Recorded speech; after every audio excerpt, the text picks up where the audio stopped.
You say something theoretically has to happen every 5 minutes. What does this mean, and what is this something? So what it is I feel that your story needs to move forward every 5 minutes. It needs to progress with new information. It could be very subtle information, or it could be big news, but the story needs to progress. And I tell them that the audience is gonna know if you don't do it. Why? Well, we've all been to movies. We've all been to the same theater and seen a movie we loved, and it was 3 hours long, and we're like, oh, this is best. And we've been in that same theater and we've seen a movie that wasn't even 2 hours long, and we're like, this seat is horrible. I can't get comfortable. It's not the seat, it's not the theater, it's the movie. If the story isn't moving, we get antsy, we get uncomfortable. We have expectations. It's built into us. We know how stories go because we've grown up on them. I love to tell my students that when they get to my classroom, they are experts in storytelling. And they go, no, I'm not. I'm like, yes, you are. You know, you've probably heard Malcolm Gladwell. He has this theory, 10,000 hours of anything, violin, football. Well, I said, well, what have you done in your life, you 21-year-old, that you've spent 10,000 hours doing besides sleeping or whatever? And they go, every one of you in this room have done it. We've all watched movies and read books and listened to songs and played video games. We've all done story. We know how stories work. The day you get in my classroom, you know how stories work. It's in you. You just don't realize it. I said, when you go to the movies, can you predict what's going to happen next? Yeah, I think I can. I know, there's a monster in the hallway. Yeah. Do you know who's going to die? Oh, yeah, I'm really good at that. And you also get upset when nothing happens. I hate when nothing happens. Well, when nothing happens means the writer isn't giving you the new information. And again, I don't want people freaking out. Does it have to be every 5 minutes? It doesn't. But the audience needs to be fed. And new information is exciting, and it helps us along in the story. So I tell them every 5 minutes, give or take, and you need to provide this because you will lose your audience. And anytime you've ever walked out of a movie or turned a movie off, I would bet it wasn't moving at a pace that you found acceptable. I mean, yes, it could be a distasteful movie you turned off, but if it was, this is boring, this is going nowhere. Let's take a look at the pacing. Let's look at the new information. Maybe that's why I thought Oppenheimer was too short. Okay, but that was a long movie, and it held you every minute of the way, and that's a perfect example. And I use that as I don't use Oppenheimer, but it's a perfect example because it's like I could do a mini series on Oppenheimer. Sure. I could do 10 hours. And Boyhood. Yeah. I liked Boyhood as well. Yeah. So yeah, there's some that, yeah, you're right. I like that. I mean, some of us do have bad backs, and we do twitch around in these hard but seats in the cinema. When a movie holds you, you're like, oh man, 5 more minutes, please. Right, Yeah. And that's how I felt with those two movies. What if we took the opposite approach, and what if we sort of withheld information from the audience? Is that helpful? I'm totally fine with withholding information. When I talk about moving the story forward, even if you're withholding information from me, I still feel like in an element you're moving the story forward. I don't need everything to be told to me as an audience member. In fact, I'm very anti my characters, the audience, me and the audience knowing more than my characters on screen. I never like to be ahead of the characters. I don't mind being a little bit ahead, but way ahead. So I have no problem withholding. I still think you can move the story forward with new information. You don't have to give out every detail. You don't have to tell me what's behind the door. You don't have to tell me if the gun is loaded.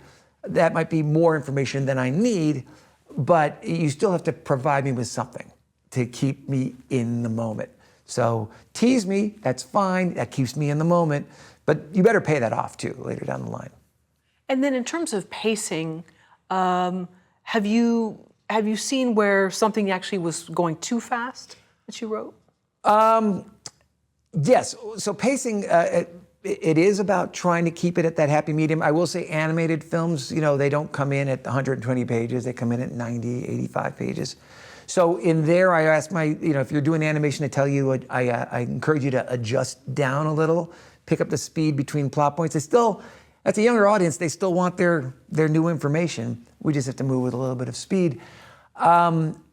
I do get concerned when I see screenplays that are feature screenplays that are significantly shorter than like 100 pages or 95.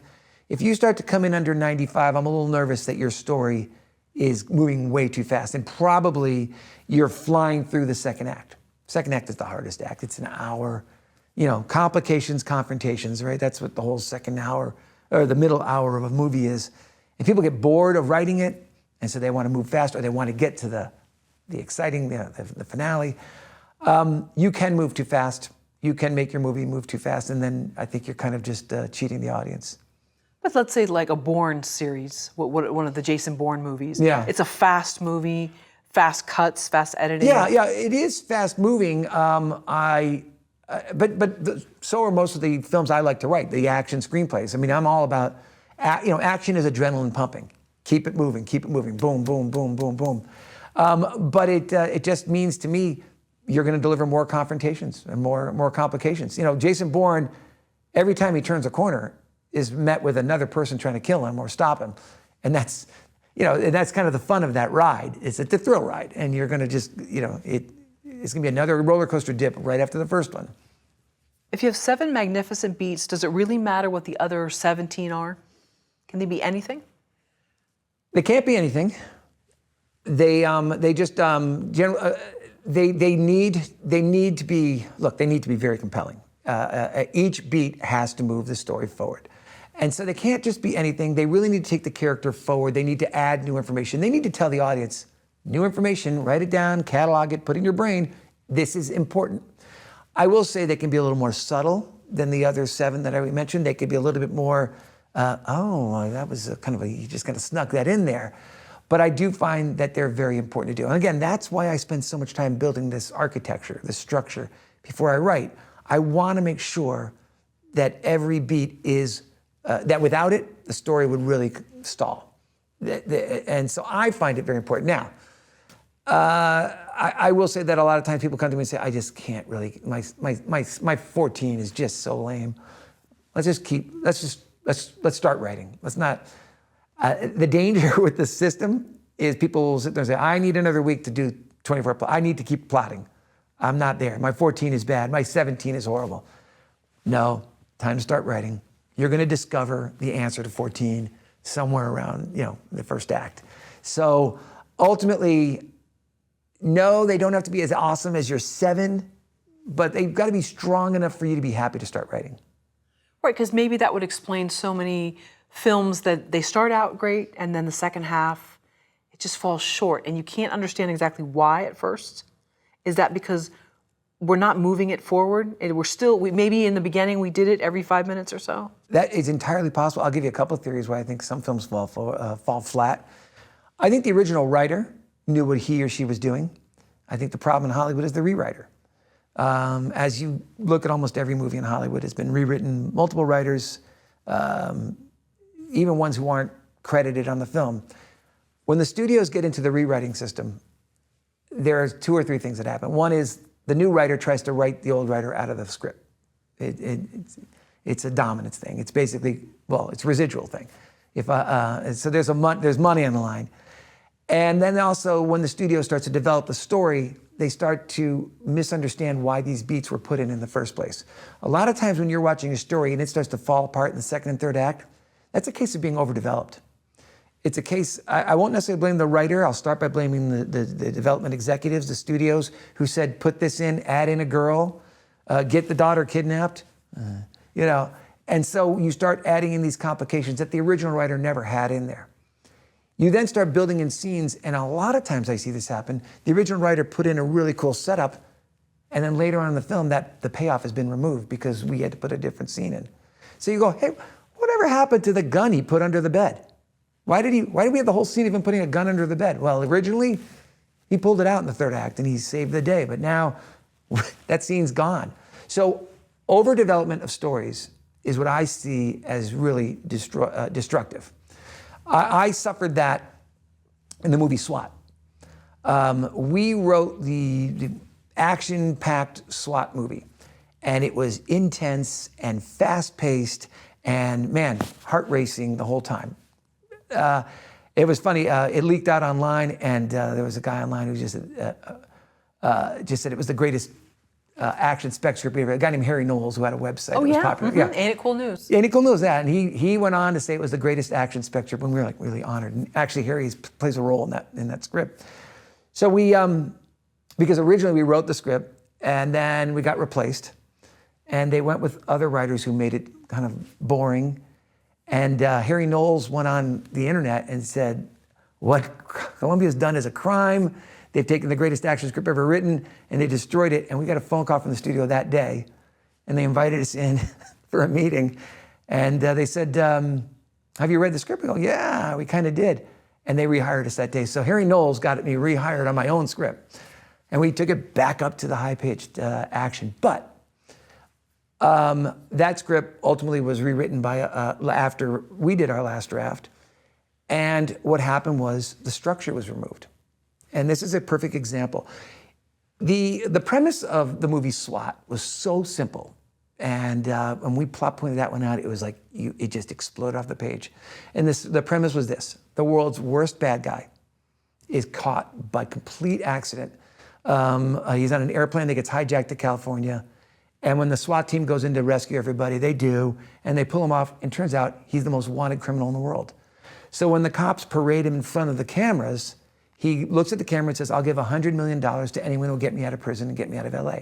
First act break. Why is it the first act break? Because now you know what the movie's about. This is about a guy who's just given a bounty to get himself out of LA. And then the next day, every bad guy in the United States shows up, and LA becomes a war zone. The plotting was beautiful, and now the rest of the movie is a nonstop Wild West shootout all the way to the end. Well, the studio, when they made the film, said, no, let's hold that beat, and they pushed it to the middle of the film. So if you watch the movie S.W.A.T, that beat is now the midpoint of the movie. And you know what they do for the first hour? A training sequence. Now, I was told by one of the best studio executives ever, a gentleman named Chris Lee, who was the original president of the studio at Columbia before he met Pascal. And he said to me when he hired me for S.W.A.T, he said, I don't want to see training sequences, and I don't want to see my cops be failures. I don't want to see my SWAT team be failures. And if you watch the movie, 20% of the SWAT team are turncoats who turn on the SWAT team, and the first hour of the movie is a training sequence. And so it's my movie, but it's not the way I plotted it out. It's not the way we designed it. We said this film should be go, go, go from 30 minutes on. Well, actually from the beginning. And now when I say this and my students go and watch the film, which they say, well, I love S.W.A.T. I said, but watch it now for the plotting and tell me when it gets exciting, and it takes a full hour. So there's a case of studio development and subsequent rewriters moving, basically taking the story and slowing it down. Well, first of all, with the training sequence. Who wants to see cops shooting at target practice? We know cops are trained. We don't need to see cops training. So big note in my class, by the way, there's no training sequences in any movie ever. Except Training Day. Well, unless it's like you're training for a boxing match, okay, right? Yeah. And Training Day is literally, but see, that's the funny thing about Training Day is it's on the fly. It is, he's literally training in the moment. And that's David Ayers. He's the guy who rewrote our film and took out and added training sequences. So Training Day guy put in the training sequences. I like David Ayers. I like his movies. I just don't like what he did to S.W.A.T. But the point is, studio development slowed it down. Thank you for watching the video all the way to the end. Here is a complimentary question from our book Story Questions.